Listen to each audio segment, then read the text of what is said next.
After much anticipation, Pad 2 has officially begun its first major tests in preparation for the upcoming V3 flight later this year.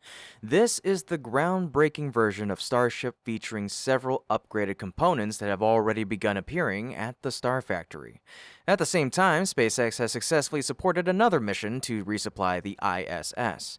And in other news, Blue Origin has been selected by the military for a new cargo transportation project. With the arrival of the new Starship version, the transformation of its launch infrastructure is equally important, and Pad 2 now stands as the clearest symbol of that future. For months, Pad 2 has been progressing steadily toward readiness. The main structure was completed some time ago, and only final details have been added in recent weeks. These finishing touches signal that Pad 2 has entered its testing phase, preparing to support the very first V3 flight. When that flight takes place, Pad 2 will become the primary launch pad for the entire Starship program. One of the first major milestones occurred on September 13th when SpaceX activated Pad 2's flame trench system. Observers noted a controlled stream of water spraying upward near the launch tower, confirming that the long-awaited deluge system had come alive. This event followed months of expansion on the new water tank farm, which had been steadily built to meet the immense demands of Starship's launch power. At first, the water flow appeared weaker than expected. However, this was directly tied to the trench's unique design. Unlike Pad 1, which uses a water-cooled steel plate that produces dramatic backflow, Pad 2's trench disperses water in a very different way. It's also likely that the system was not activated at full power during this initial run. Rather, it was the beginning of a long, methodical test campaign. Stronger activations are expected soon, especially with a road closure scheduled on the 16th of September that coincides with likely follow-up tests. If confirmed, these trials may soon showcase the trench system operating at the full intensity needed to withstand Starship's extreme thrust. The flame trench is a critical advancement for Pad 2. Its dual bucket design paired with the deluge system is engineered to absorb and redirect the staggering heat and pressure produced at liftoff. This is not about surviving a single launch, it's about enduring frequent, powerful launches for years to come. SpaceX first experimented with this type of system at its Massey test site, but Pad 2's version has been scaled up dramatically. With 2 flame buckets instead of 1, it effectively doubles its ability to disperse energy. In many ways, Pad 2 is the model for all future Starship launch pads, from Starbase to Cape Canaveral and beyond. Speaking of beyond, other systems are also coming online. Over the same weekend, Pad 2's gas systems were briefly activated, releasing a short venting sequence. While small in scale, it signaled that larger and more powerful venting tests are imminent. Mechanical systems have likewise undergone repeated checks. The massive chopstick arms installed earlier this year have been cycled through lifting, lowering, opening, and closing motions to ensure flawless performance when stacking or even catching Starship hardware. The booster QD has also been activated, marking another vital system approaching operational readiness. Testing is moving forward at full speed and for good reason. Pad 2 is poised to take over as the primary launch site once Starship transitions to its V3 design. Current projections point toward a debut flight before the end of the year, with December considered the most likely target if Flight 11 launches in October without major setbacks. Meanwhile, the hardware for V3 itself is rapidly advancing. B-18, the first of the new prototypes, is nearly complete and expected to begin its own testing soon. S-39, its companion, is also approaching readiness and should soon appear for stacking. Vehicle and infrastructure must move together, and SpaceX is clearly working to keep both aligned with its ambitious timeline. The debut of V3 will be more than just an incremental step, it'll mark a defining leap forward. Musk has described the redesign as radical, with nearly every element of the rocket upgraded or modified. That scale of change requires infrastructure to evolve in parallel. Pad 2 is not just a launch platform, it's a foundation built to handle greater thrust, heavier payloads, and far more frequent flight operations. The question is no longer whether Pad 2 will be ready, but how quickly it can demonstrate its capabilities. In the coming weeks, the deluge system may be unleashed at full force, the flame trench pushed to its limits, and the pad's critical systems validated in final checkouts. Each test brings SpaceX closer to unlocking the full potential of Starship V3. Pad 2's emergence represents more than an engineering achievement. It reflects SpaceX's philosophy of constant iteration and bold design. Just as the rocket itself evolves through trial and refinement, so too does the infrastructure that supports it. Pad 2 is not only a step forward for Starbase, but a template for the global Starship network that SpaceX envisions. The launch site is alive with activity. The vehicles are nearing completion, and the first radical version of Starship is almost ready to fly. With Pad 2 at its side, V3 is about to usher in a new era for the program. The countdown to that future has already begun, and soon the world will see what this new combination of rocket and pad can achieve. V3 is approaching quickly, bringing with it one of the most significant leaps in Starship's development to date. Musk has emphasized that this version will be a complete redesign from the ground up, sparking enormous anticipation across the spaceflight community. Over the past year, a steady stream of upgrades has been revealed, each one pointing toward the future of a fully reusable next-generation launch system. Among the confirmed improvements are the new Raptor 3 engines, a redesigned grid fin system, upgraded catching points for booster recovery, the adoption of hot staging, and the integration of a fuel transfer tube to enable orbital refueling. Each of these advancements addresses a critical piece of the reusability puzzle, and together they set the stage for Starship to achieve feats once thought impossible. In recent weeks, new details have emerged from the Starfactory production site that highlight just how extensive these changes will be. Images revealed a tank featuring a column and head structure unlike anything previously seen. The head closely resembles those of earlier header tanks, but the column appears smaller than a standard main tank, suggesting this could be a new type of header tank designed specifically for ship. If so, this would represent a groundbreaking change compared to the round header tanks currently in use. With a mass of about 5 tons, this component may be compact, but it signals a major step in refining Starship's performance. Another newly spotted component adds to the intrigue. Installed in the aft section of prototypes, this larger tank tips the scale at roughly 10,000 pounds, or about 4.5 tons. Its increased size suggests that SpaceX is continuing to push the limits of Starship's capacity and efficiency. Every modification points toward a vehicle that is not only more powerful but also more versatile in its mission capabilities. Taken together, these upgrades showcase SpaceX's relentless drive to optimize every aspect of Starship.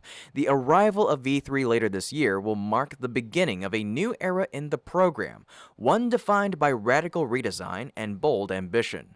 The only question now is whether the world is ready for the most advanced version of Starship yet. While Starship advances rapidly, SpaceX continues one of its core responsibilities, resupplying the ISS. On the 14th of September at 6:11 p.m. Eastern, a Falcon 9 launched from Cape Canaveral's SLC-40 carrying Northrop Grumman's Cygnus spacecraft into orbit. The mission was flawless. Falcon 9's booster returned to LZ-2, while Cygnus separated cleanly and began its journey to the ISS. The spacecraft will travel 60 hours before arriving at 6:35 a.m. on the 17th of September.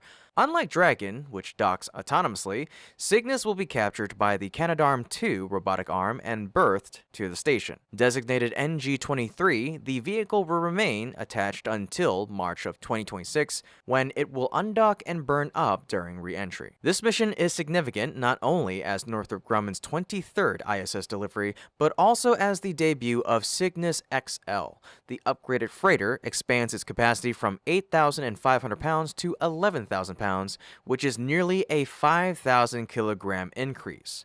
On board are semiconductor growth materials, cryogenic fuel tank equipment, a UV microbial control system, and pharmaceutical research supplies that may lead to new cancer treatments. As tradition dictates, the spacecraft honors a fallen astronaut, this time named SS William Willie McCool after the Columbia disaster hero. The milestone comes after a difficult period for Cygnus. NG-23 is the first launch since August of 2024, as NG-22 was delayed by avionics problems and ultimately canceled in March after transport damage. These setbacks highlight the challenges Northrop Grumman faces in sustaining operations. In contrast, Falcon 9 continues to prove unmatched reliability. SpaceX not only flies its own Dragon cargo and crew missions, but also launches partners like Northrop Grumman, making it central to ISS logistics. The Dragon fleet has become indispensable to NASA, providing consistent access for both astronauts and cargo. Today, SpaceX supports the ISS in two ways, directly with Dragon and indirectly by enabling competitors to meet commitments. This dual role underscores the strength of NASA's commercial partnerships and SpaceX's dominance in low Earth orbit operations. Looking forward, attention is shifting to Starship V3, which promises a new era of capability. Yet Falcon 9 remains a historic rocket, reliable, versatile, and vital not only to SpaceX's ambitions, but to the entire spaceflight community.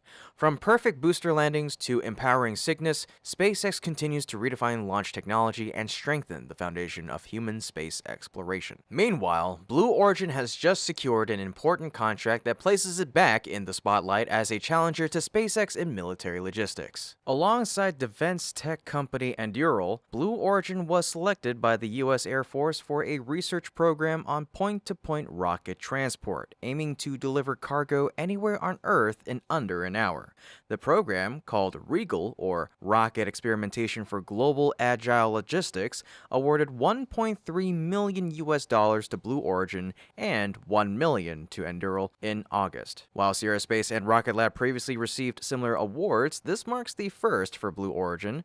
The company is best known for New Shepard, but is developing the much larger New Glenn, which is the most likely vehicle for this project. Program manager Daniel Brown confirmed the study will examine how to adapt Blue Origin's rockets for rapid global transport. The envisioned capability could revolutionize both military and humanitarian logistics, enabling emergency aid or equipment delivery within 60 minutes. Challenges remain significant. Blue Origin's progress has been slow, with New Glenn only debuting this year and already facing delays. To meet military standards for reliability and cadence, the company must accelerate development dramatically. Meanwhile, Anduril's expertise in the autonomous systems and AI-driven defense solutions may complement Blue Origin's hardware by strengthening operational logistics.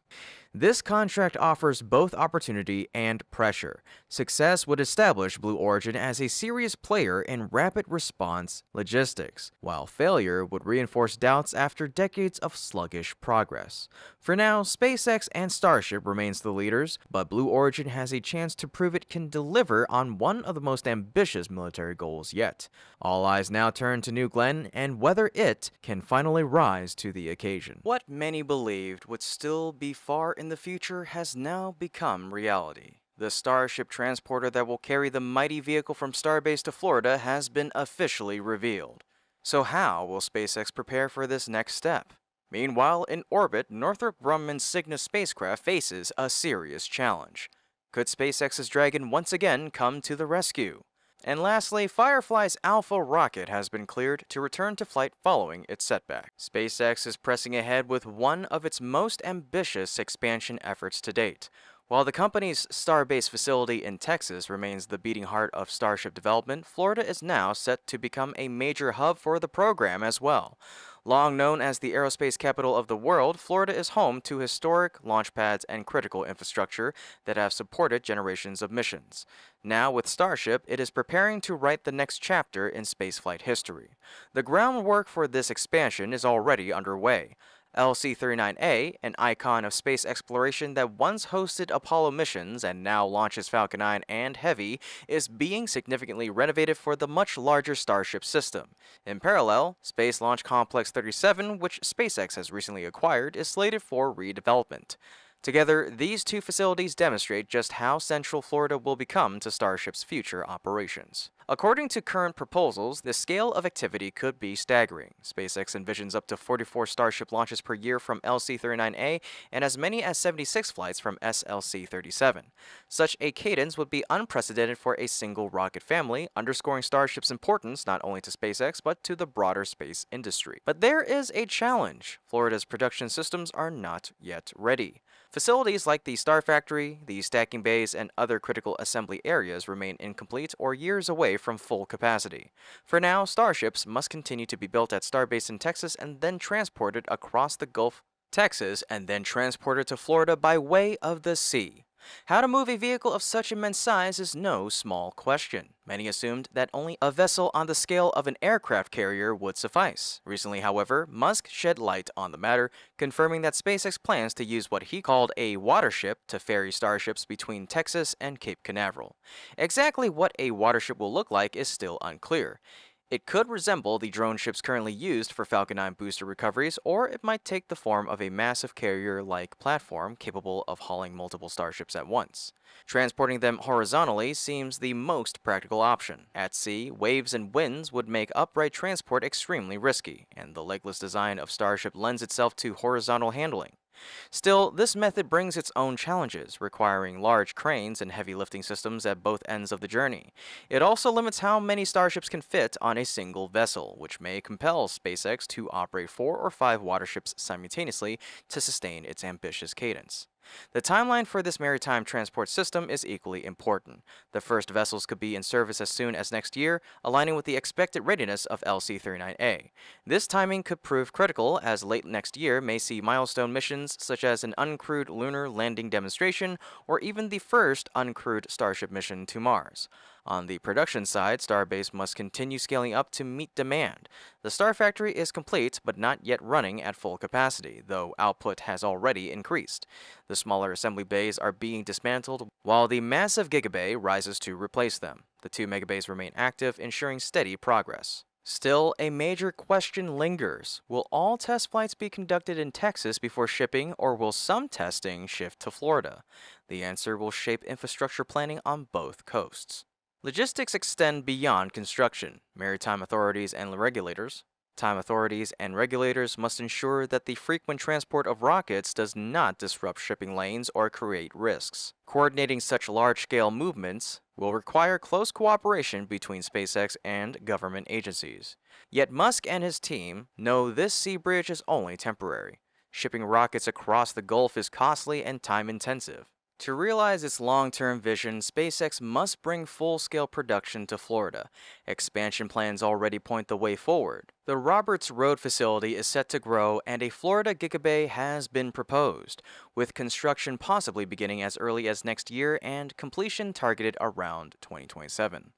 Whether a Starfactory will also be built in Florida remains uncertain, but such a move would align perfectly with SpaceX's strategy of building rockets close to their launch pads. Until then, the transport system linking Starbase and Florida will serve as the crucial bridge that keeps the Starship program moving forward. Though temporary, it'll play a central role in enabling historic missions and laying the groundwork for humanity's next great steps into space. And the wait will not be long. Within months, the first watership may already be sailing, carrying the world's most powerful rocket toward its next destination. This special link will unite SpaceX's 2 Starship centers, strengthening the foundation for bold missions to the Moon, Mars, and beyond. Do you support this next step in SpaceX's journey? If so, do it now in the comments down below. And don't forget to like the video and subscribe to our channel to stay with us on the path toward the future of space exploration. Next up, Northrop Grumman's latest Cygnus resupply mission to the International Space Station has taken an unexpected and troubling turn. Following a flawless launch aboard SpaceX's Falcon 9, the Cygnus spacecraft NG-23, making its debut as the upgraded XL variant, was expected to arrive at the station within 60 hours, delivering thousands of pounds of critical cargo. Instead, the mission was disrupted almost immediately. On the 16th of September, just 2 days after liftoff, the spacecraft experienced a serious propulsion anomaly that prevented it from reaching its planned orbit. NASA quickly confirmed the issue in an update, noting that Cygnus XL's main engine had shut down earlier than expected during 2 critical burns meant to raise its orbit for rendezvous with the ISS. As a result, the planned September 17th arrival was canceled, and a new date has yet to be determined. While NASA emphasized that all other spacecraft systems remain healthy, the propulsion failure represents a major setback, especially given that the engine system is essential to the mission's success.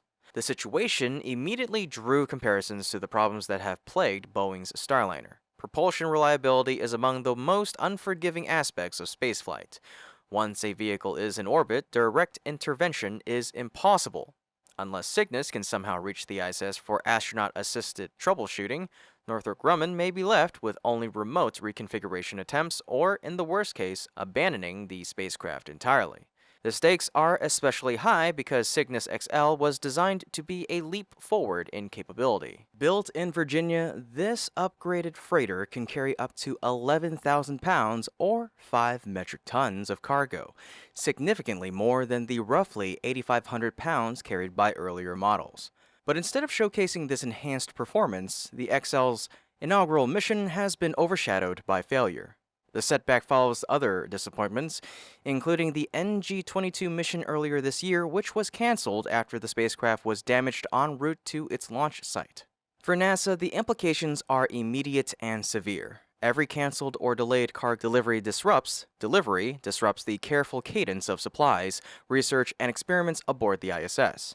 A lost payload means wasted resources, lost time, and added complexity for station operations. Reliability, more than capacity, is what matters most, and at this moment, one vehicle stands apart: SpaceX's Dragon. Though Dragon carries less cargo than Cygnus, about 3.3 tons per mission, it has built a record of consistent, reliable performance. Unlike Cygnus, Dragon is reusable, cutting costs and ensuring greater availability. With Boeing's Starliner still struggling and Cygnus showing new vulnerabilities, Dragon's importance to NASA has never been greater. Russia's Progress spacecraft continues to supplement resupply needs, but Dragon remains the only American system with a proven track record. Given the current uncertainty, it would not be surprising if NASA turns once again to Dragon to cover Cygnus's shortfall. For now, the Cygnus XL setback underscores how difficult and unforgiving spaceflight remains, and highlights just how critical SpaceX's role has become in keeping the ISS supplied. The outcome of this mission will shape not only Cygnus's future, but the wider balance of power in commercial space logistics. And now let's turn our attention to the return of Firefly's Alpha rocket. For many, the name may feel distant, as Alpha has been absent from headlines for some time. The last major update came on April 29th during its 6th flight, when the mission ended in failure. During that launch, the booster exploded shortly after stage separation, destroying the second stage in the process. Both stages ultimately re-entered over the Pacific Ocean and splashed down safely in a pre-cleared zone near Antarctica. Fortunately, no danger to the public was reported, but the incident dealt a major blow to the program. After months of investigation, Firefly announced on the 26th of August that the review into the mishap had been completed. In a significant step forward, the FAA also cleared the company to return to flight. The timeline surprised some observers, as it appeared relatively swift when compared to the lengthy investigations SpaceX faced during Starship's early testing years. The results of the inquiry shed light on what went wrong. According to the investigation, a rupture in the booster occurred shortly after stage separation. This rupture damaged the nozzle extension of Alpha's second stage engine, severely reducing its thrust. As a result, the mission was unable to deliver its payload, Lockheed Martin's LM-400 technology demonstrator satellite, which was intended for low Earth orbit. The FAA closely supervised the investigation with additional support from a panel of outside experts representing government, industry, and Firefly's customer base. Together, they determined that the root cause of the anomaly was linked to a phenomenon called plume-induced flow separation. This condition generated extreme heat that overtaxed portions of Alpha's first stage, ultimately leading to a structural failure. Investigators also noted that the issue was worsened by Alpha's flight profile on that mission. The vehicle ascended at a steeper angle than in previous launches, a trajectory required to properly deliver its payload. The combination of this profile and the resulting heat buildup caused the rupture milliseconds after separation, which destroyed the second stage nozzle extension. Interestingly, despite the damage, the second stage was not immediately lost. The vehicle managed to stabilize its attitude and continued climbing, reaching an impressive altitude of 198 miles or 320 kilometers. It fell just short of orbit, missing orbital velocity by a mere 3 seconds and failing to reach its intended path by only 5. This near success demonstrated both the resilience of the system and how small margins can determine the difference between failure and success in spaceflight. In response to the findings, Firefly is making critical adjustments. The company plans to strengthen the first stage's thermal protection system, ensuring it can withstand more extreme heat conditions. Additionally, flight profiles will be refined to prevent ascent stresses that can exacerbate plume-induced heating effects. With these corrective actions in place, Firefly has already set its sights on Alpha Flight 7. This upcoming mission will be the company's next opportunity to prove that Alpha is ready to compete in the growing small satellite launch market. Success will be vital not only to restore confidence, but also to demonstrate that Firefly has learned from past failures and is capable of maintaining reliability moving forward. For now, all eyes turn to Alpha's return to the skies. Firefly has a chance to turn setbacks into momentum, and the next launch will show whether those lessons have been fully applied. Until then, the anticipation builds for what comes next in Firefly's journey. It's capable of over 100 tons to orbit, fully reusable. 100 tons to orbit. That's an extraordinary achievement that only one rocket in history, the legendary Saturn V, has ever managed to accomplish. For decades, it stood as the pinnacle of human engineering and ambition. But now, that milestone may soon be broken by Starship, and not just matched, but surpassed on a far higher level with full reusability. This is the bold script Musk has envisioned for Starship by 2027, where rockets will not only reach orbit with record-breaking payloads, but will also return to fly again. The question now is how SpaceX will make this a reality and what steps they'll take to prepare for such a mission. It can be said that after many tests, the success of Flight 10 has given SpaceX greater confidence in pursuing its next ambitious plans. This achievement is not just another milestone, but a critical turning point that demonstrates the company's ability to refine technology, overcome setbacks, and prepare for even bigger goals. According to Musk, SpaceX will transition to the V3 version of Starship starting next year. In the most recent update, Musk confirmed that V3 will have the capacity to deliver at least 100 tons to orbit, perhaps even more. This raises the pressing question: when will this capability become a reality? The answer came on September 9th during the All-In Summit, where Musk confidently stated that Unless we have some very major setbacks, SpaceX will demonstrate full reusability next year, catching both the booster and the ship, and being able to deliver over 100 tons to a useful orbit. there are strong reasons to believe in this ambitious schedule. First, SpaceX's roadmap is clearly structured. V3 operations will begin later this year and continue into 2026, while V4 is expected to arrive around 2027. In order to stay on track, SpaceX must achieve the 100-ton milestone with V3 next year. This is not just a target, but a requirement to prove their claims and advance toward the next generation of Starship. Secondly, Flight 10 already demonstrated that SpaceX can deploy payloads with precision. During that mission, 8 satellites were released smoothly into orbit, showing that the technique works reliably. Building on this success, SpaceX will gradually increase the challenge. In 2026, they are expected to push the limits by attempting payloads of up to 100 tons, beginning with test flights that may use dummy payloads before moving to real operational payloads such as Starlink V3 satellites. If successful, this would be revolutionary. No rocket in operation today is capable of matching such payloads. Falcon Heavy, which is currently the most powerful rocket in service, can reach only 63.8 tons when not reused. NASA's SLS is designed to carry 95 tons in its Block 1 configuration and 105 tons in Block 1B, but these numbers remain unproven. Importantly, both Falcon Heavy and SLS achieve their maximum payloads in expendable configurations, meaning the rockets cannot be reused. In contrast, SpaceX is attempting to reach and exceed 100 tons while keeping Starship fully reusable. This point cannot be overstated. For comparison, the legendary Saturn V of the Apollo era delivered incredible payloads, but it was completely expendable. SpaceX is working toward a future where rockets of similar or even greater power can launch, land, and fly again. Musk has also emphasized that Starship, if flown in expendable mode, could add an extra 100 tons of payload capacity per version. That means achieving 100 tons is almost certain. The real challenge is to achieve it in reusable mode, which is central to SpaceX's long-term vision. Looking ahead, the evolution continues with V4. This version will not only grow larger, but also more powerful, with a reusable capacity of up to 200 tons to orbit and potentially more if expended. This represents a leap in scale that will make today's record-setting rockets look small in comparison. The implications of such power are extraordinary. With Falcon 9, which can only deliver 17 to 22 tons to orbit, SpaceX has already accounted for around 90% of the global payload mass delivered into orbit in recent years. With Starship, these numbers will rise dramatically. The system will give SpaceX unmatched superiority in the orbital launch market and open new opportunities for missions that were once unimaginable. For SpaceX, the benefits are direct and clear. Starship will allow for faster and more efficient deployment of satellites, especially the growing Starlink constellation. It'll make construction and resupply of future space habitats or research stations much more feasible. It'll also serve as the foundation for interplanetary exploration, supporting refueling operations and transporting hundreds of tons of equipment to the moon or Mars. For other organizations, Starship offers equally exciting prospects. Its massive capacity will allow government agencies, private companies, and even smaller organizations to deploy payloads at lower costs and with greater flexibility. The rideshare model that SpaceX already applies with Falcon 9 could expand significantly, giving smaller players access to orbits that were once too expensive or too difficult to reach.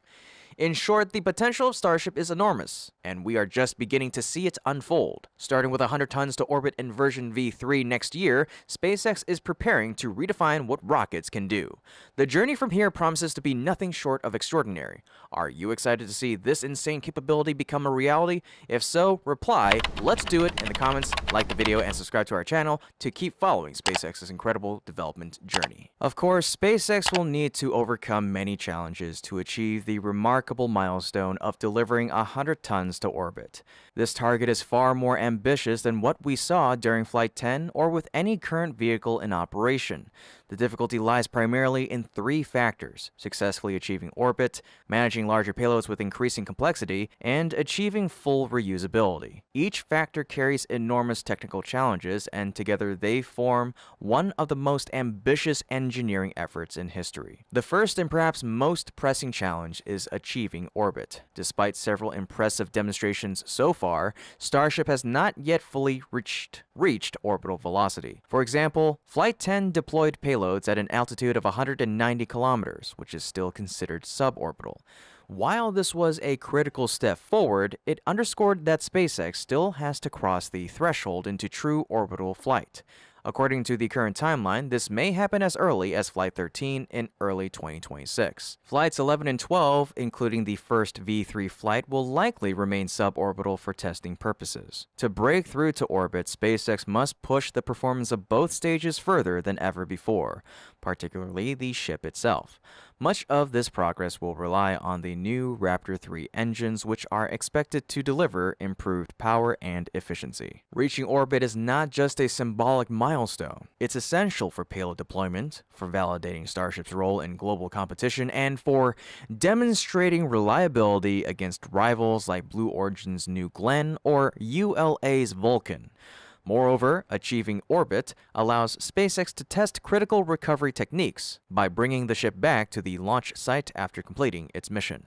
Without orbital capability, Starship cannot truly compete or fulfill its long-term mission goals. The second major milestone lies in payload capacity. During Flight 10, SpaceX launched dummy payloads designed to simulate the shape and mass of Starlink V3 satellites. Each simulated payload weighed about 2 tons, meaning the mission carried roughly 16 tons in total. That was an impressive demonstration, but to reach 100 tons, SpaceX will need to scale this up dramatically. At least 50 payloads of similar size will have to be carried in a single launch. This creates difficulties not only in terms of mass, but also in arranging the payloads within the cargo bay and ensuring they can be safely and precisely deployed. Furthermore, the payloads on future flights will not always be dummy simulations. Real payloads, potentially including operational satellites, will eventually be aboard.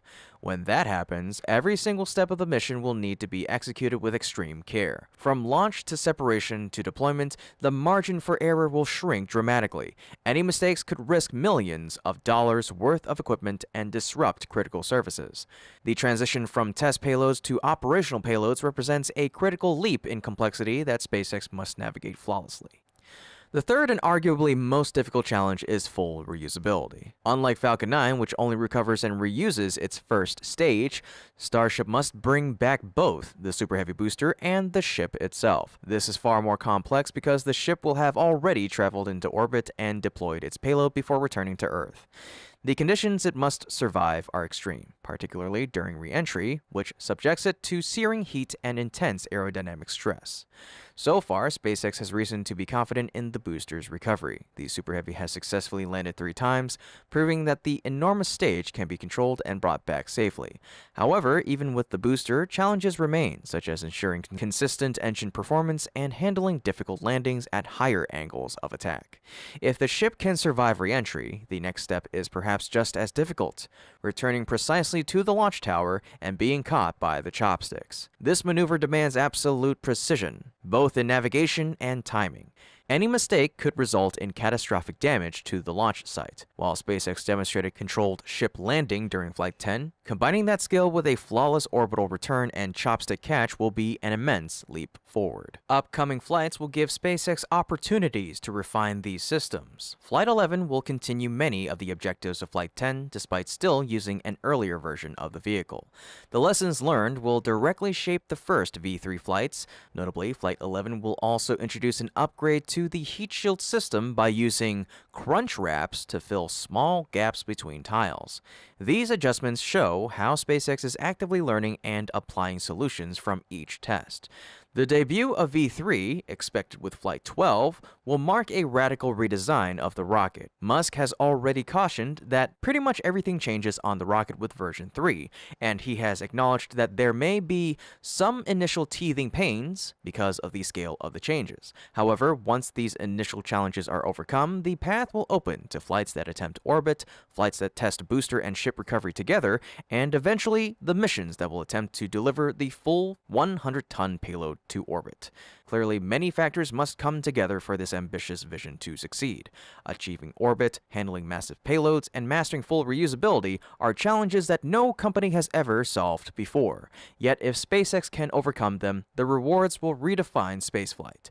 The journey will not be easy, but with each flight, SpaceX comes closer to achieving one of the most extraordinary milestones in aerospace history. It's safe to say that the prospect of a rocket capable of delivering 100 tons into orbit is closer than ever before.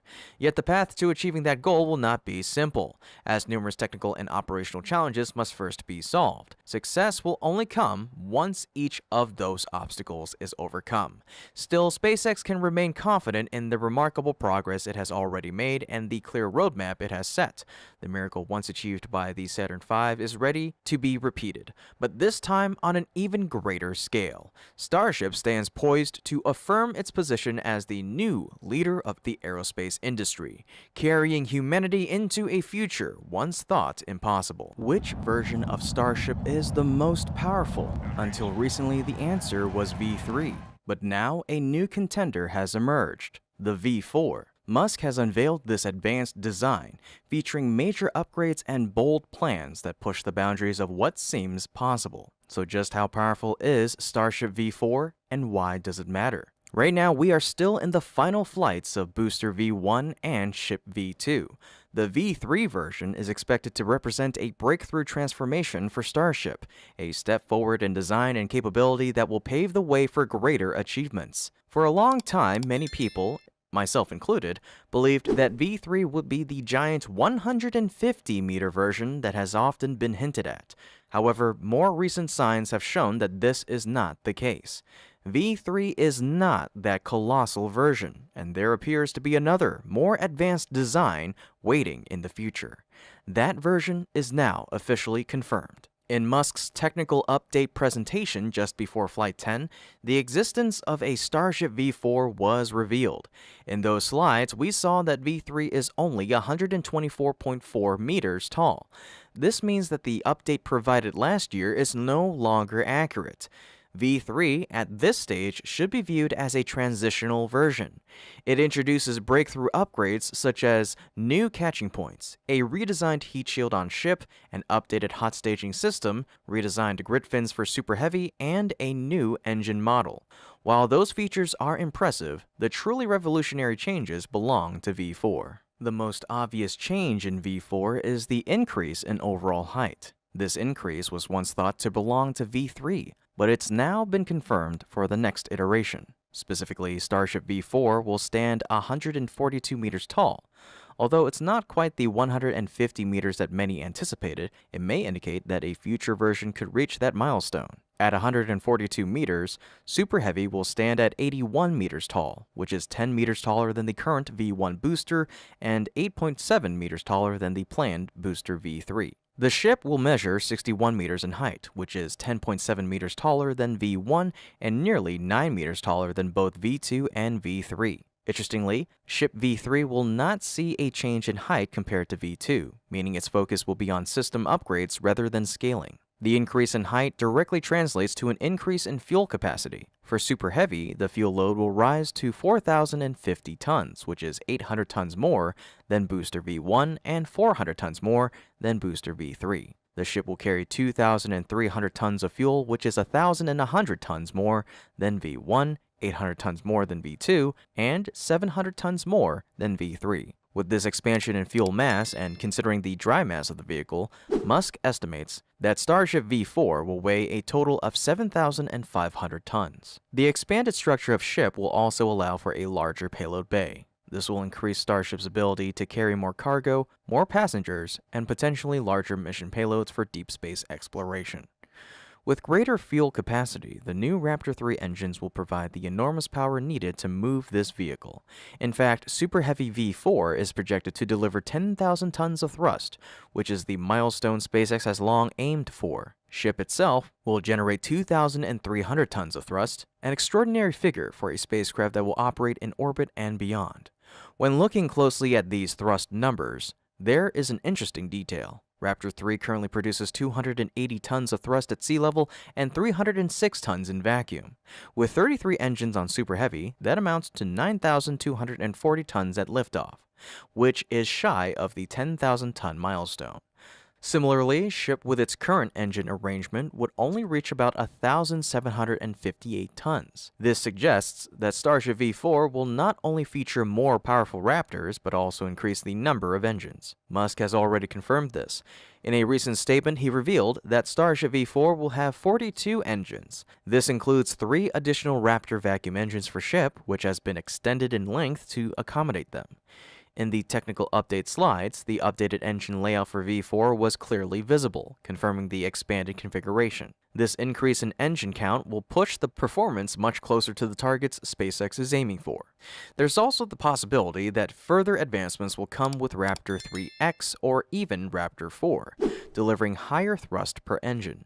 Even with the increase to 35 engines on Super Heavy, more power will still be needed to consistently achieve and surpass the 10,000-ton thrust mark. In the same way, ship will need these upgrades to comfortably reach and exceed the 2,600 tons of thrust. With these improvements in scale, power, and design, SpaceX expects Starship V4 to achieve more than 200 tons to low Earth orbit. This figure is significant because it is the payload capacity that is required for missions to Mars. To reach this capability, SpaceX is not only increasing size and thrust, but also optimizing the vehicle by simplifying components, reducing unnecessary mass, and improving efficiency. These refinements can be seen in the engine design, in the hot staging system, and in other structural upgrades. Musk also shared the timeline for V4. According to his statements and presentation materials, this version is scheduled to fly in 2027. The date is not random. It aligns with the broader timeline of the Moon and Mars race, which is expected to intensify toward the end of this decade.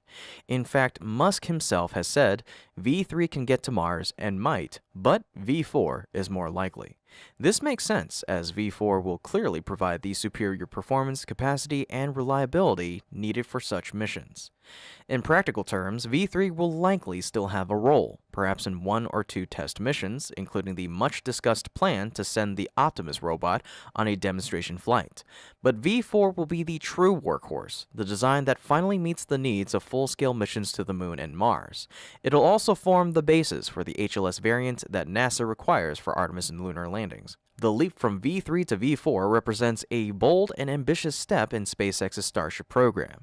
It shows that while V3 is critical for testing and iteration, the long-term vision has always been V4, the version that will open the door to interplanetary travel. So what do you think of this powerful new version? Are you impressed with Starship V4? Type V4 in the comments to let us know. And as always, remember to like the video and subscribe to our channel so you can continue following SpaceX's extraordinary journey into the future of space exploration. Indeed, to prepare for the arrival of Starship V4, SpaceX must complete a massive amount of groundwork. If SpaceX plans to fly V4 in 2027, prototypes must be ready by late 2026. That leaves just 2 years to scale production, expand infrastructure, and upgrade testing and launch facilities.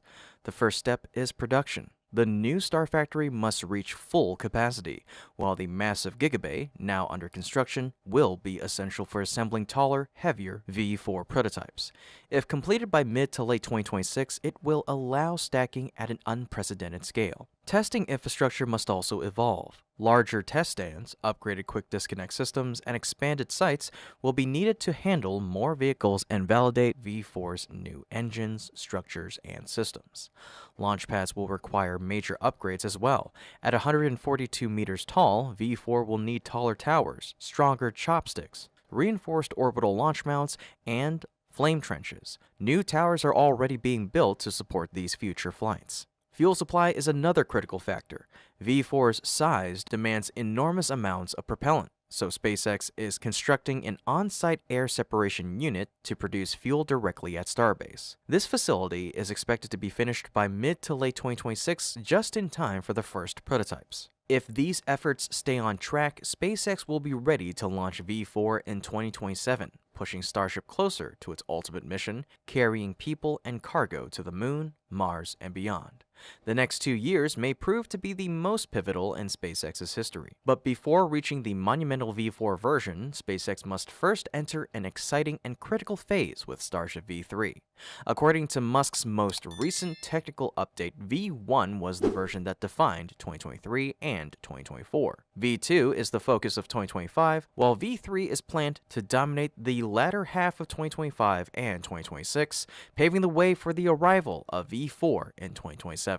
So what does this mean for the development of Starship? SpaceX is pushing to launch the debut V3 flight by the end of this year. Musk has stated that V3 should be built and tested, maybe flown, by end of this year. He also confirmed that V3 is already going through production. This is already visible at Starbase, where Booster 18 is nearly finished stacking inside Megabay 1, while the first parts of Ship 39 have begun to appear. With only one more V2 left to launch, the spotlight is already shifting toward V3. Musk emphasized the pace by saying that V3 should be through production and testing by end of year, with heavy flight activity next year. What makes V3 so important is the number of upgrades it will introduce. Musk has called it a massive upgrade from the current V2. Among the most noticeable changes are the introduction of hot staging and new grid fins on Super Heavy, the redesigned heat shield and catching points on Ship, and the debut of the powerful Raptor 3 engines. The official slides also show that V3 will feature larger dimensions and greater fuel capacity in the booster, as well as significantly higher thrust across both stages. With these changes, payload capacity will increase to over 100 tons, a major leap from the 35-ton capacity of V2. This increase in capability will directly expand the missions Starship can perform. Musk believes that V3 can get to Mars in might. That means V3 could serve as the prototype for the first uncrewed Starship mission to the Red Planet, much like how it'll likely take part in the first uncrewed and even crewed lunar missions. Once proven, V4 will step in to handle the even larger and more demanding tasks of transporting people, building bases, and enabling resource extraction on other worlds. In addition, Musk recently revealed that V3 will also participate in multiple orbital refueling tests next year, which will be a vital capability for long-duration missions. If V4 is the leap in size and power, V3 is the bridge that proves Starship's systems in action. The years 2025 and 2026 will mark this transition, as V3 demonstrates its upgrades and lays the groundwork for the massive step forward that V4 will bring. The future of Starship has never looked brighter. First, the refined and reliable V3, then the colossal V4, built for the race to the Moon and Mars. The upgraded giants are nearly here. The only question is, are you ready? NASA has announced a stunning discovery on Mars, one that strengthens the belief that life may have existed there and could even exist again. Yet the question remains, what comes next? Despite the breakthrough, NASA faces obstacles that risk diminishing the impact of its findings. This is where SpaceX with Starship may prove essential, not only as a partner, but perhaps as the driving force that ensures progress continues, especially with new competitors entering the race to Mars. How significant is this discovery? Why does NASA struggle to move forward? And could SpaceX provide the solutions that change everything? It can be said that beyond the moon, Mars has become the most important target for humanity's next great step in building a new civilization. While the moon is seen as the training ground, Mars is viewed as the ultimate destination, the planet where humanity could attempt to live permanently. But before that dream can become reality, one question has lingered for decades. Has Mars ever supported life? And could it have the potential to support life in the future? Recently, this debate has been reignited in a dramatic way. At a press conference, NASA revealed a discovery that has shocked the scientific community. The Perseverance rover, which has been exploring the Martian surface for years, sent back new images of a sample collected in 2023. This sample, which scientists believe may have formed billions of years ago, has been named Sapphire Canyon. It was taken from a rock called Shayava Falls, and it has already stirred enormous discussion. What makes this sample so fascinating is its unusual appearance. The rock contains strange leopard-like spots with white streaks surrounded by black borders. Scattered between these larger streaks are smaller dark-colored dots, resembling tiny poppy seeds. Compared with earlier samples, this one stands out as something truly unusual. It's unlike any Martian terrain we've studied so far, which makes it all the more intriguing. So, what could this mean? One bold theory is that the sample could actually represent evidence of fossilized biological activity. Nikki Fox, Associate Administrator for NASA's Science Mission Directorate, suggested that the strange patterns might even be leftovers from a meal, perhaps excreted by a microbe. This might sound like science fiction, but it's not entirely out of the question. Perseverance scientist Joel Horowitz of Stony Brook University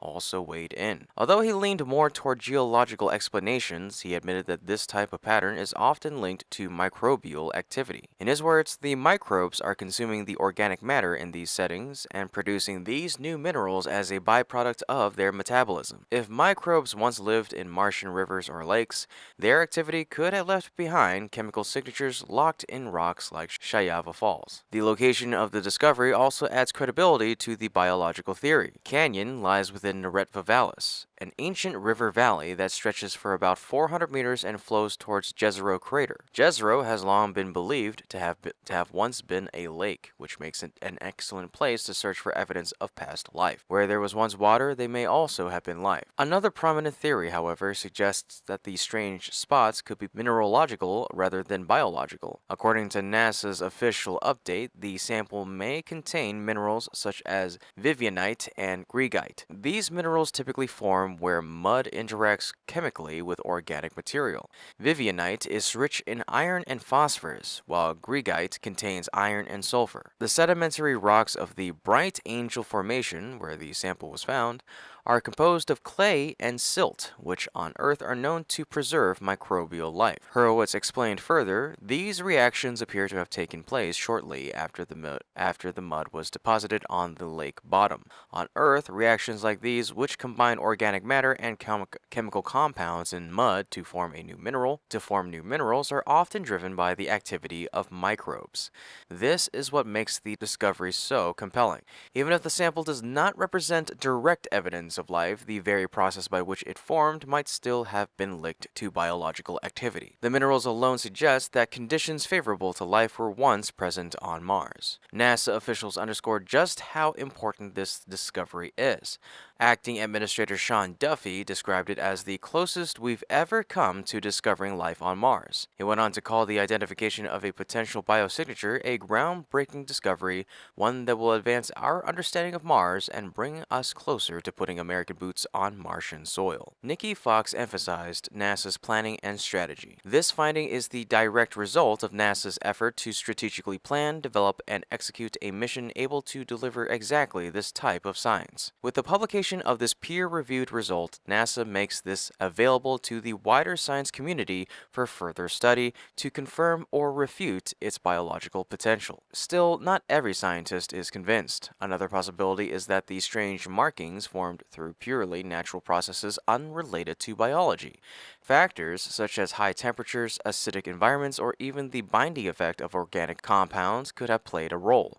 However, the difficulty with this theory is that the bright angel formation shows no evidence of those extreme conditions, making the explanation less likely. In the end, the question remains unresolved. The strange white streaks and black bordered spots could be evidence of microbes, or they could be nothing more than unusual minerals shaped by natural chemistry. Until the samples are returned to Earth in a future mission, we can't know for sure. But no matter the outcome, this discovery is significant. If proven to be biological in nature, it would be the first confirmation that life once existed beyond Earth. If it is geological, it would still tell us something new and profound about Mars's history and its ability to host habitable environments. For now, we can only speculate. Personally, I hope that this discovery turns out to be a sign of life. The thought that microbes once thrived on Mars billions of years ago would mark a turning point in human history, proving that life is not unique to Earth. How about you? Do you think this is a sign of life? Share your answer with a simple yes or no in the comments and let us know why you think so or don't think so. Then don't forget to like the video and subscribe to our channel to continue following SpaceX's journey as we move closer to unlocking the mysteries of the Red Planet. After this groundbreaking discovery on Mars, the next question we must ask is, how will NASA bring these samples back to Earth or build upon them to go even further? As with other samples, the recently highlighted specimen was analyzed by Perseverance's onboard instruments, carefully collected and sealed in tubes stored within the rover. Those tubes now sit quietly, waiting for the next major effort to retrieve them and bring them home. But the truth is, NASA is not ready for that step yet. During the press conference announcing this discovery, reporters asked about NASA's timeline and strategy for the return mission. The answer came from Acting Administrator Sean Duffy, who stated, what we're going to do is look at our budgets. We're going to look at our timing and, how do we spend money better and, what technology do we have to get samples back more quickly.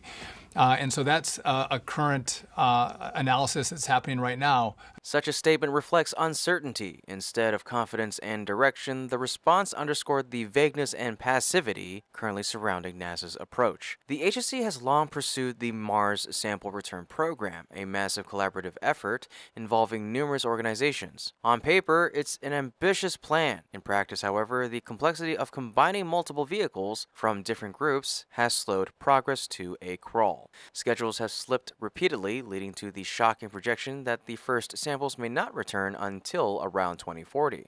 That timeline comes alongside ballooning costs, which at one point reached as high as $11 billion. These numbers look even worse when compared to the competition. China, through its Tianwen-3 mission, is planning to launch in 2028, returning Martian samples to Earth as early as 2031. If that schedule holds, China could secure the historic first of returning Martian soil, while NASA struggles with delays and indecision. In recent years, NASA has called for new ideas to cut costs and shorten return time. Rocket Lab's proposal has been described as the most promising among them, but even that will take time before it can be developed and validated. Meanwhile, the Mars Sample Return Program itself is under threat.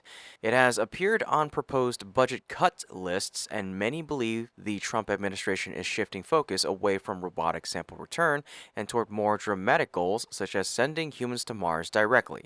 Yet no clear roadmap exists for how such a monumental leap would actually be achieved. Not surprisingly, the possibility of canceling sample return has sparked resistance from the scientific community.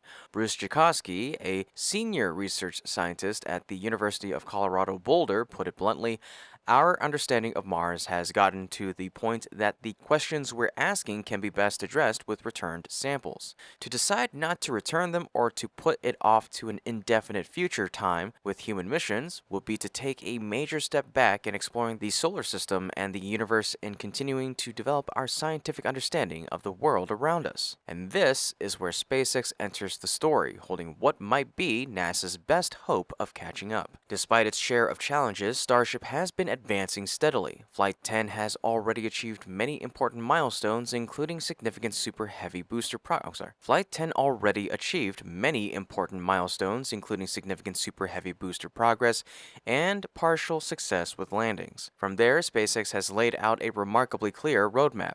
Continue completing mission goals, upgrade vehicle versions, achieve reliable orbital flights, master ship catching, develop full reusability with 100 tons to orbit, and build the critical refilling system. All of this is being accelerated by the approval of large expansion plans, which include as many as 25 flights starting in 2026. These steps are not just technical milestones, they are the foundations for Musk's stated goal: the first uncrewed mission to Mars as soon as next year, potentially at the end of 2026. That mission may not yet return samples, but it could deliver essential infrastructure. Starship could transport rovers, dedicated sample collection vehicles, ascent vehicles, and even return capsules, laying the groundwork for samples to be brought back shortly after, perhaps by the end of 2027. To be brought back shortly after, perhaps by the end of 2027. Compared to NASA's 2040 timeline, Starship's pace is revolutionary. Its vast payload capacity allows it to deliver far larger vehicles and return not just grams of Martian soil, but kilos or even hundreds. Once Starship itself can return from Mars, it becomes both ascent vehicle and return capsule, enabling a streamlined process far beyond NASA's current vision. If SpaceX reaches Mars by 2026, sample return could be possible by 2028 or 2029, still ahead of China. With humans aboard, the leap forward would be extraordinary, combining scientific return with the first steps towards settlement. NASA's recent discovery, a strange rock captured by Perseverance, has reignited urgency. Whether it's a fossil-like biosignature or a product of unusual chemistry, it underscores how much remains to be uncovered. Yet, NASA risks losing momentum as the gap between discovery and delivery widens. At this turning point, SpaceX may again prove to be NASA's lifeline. With Starship, the U.S. holds a decisive edge, even as China presses forward. The Red Planet promises answers that could redefine humanity's place in the universe. The next decade will decide not only the future of Mars exploration, but also who leads humanity's greatest adventure. In any case, folks, this has been Kevin with Great SpaceX. Don't forget to like the video and subscribe if you haven't already to stay up to date with yours truly on the latest milestones in SpaceX's journey. Thank you so much for watching, and always remember, curiosity, imagination, and inspiration will follow you so long as you keep looking up.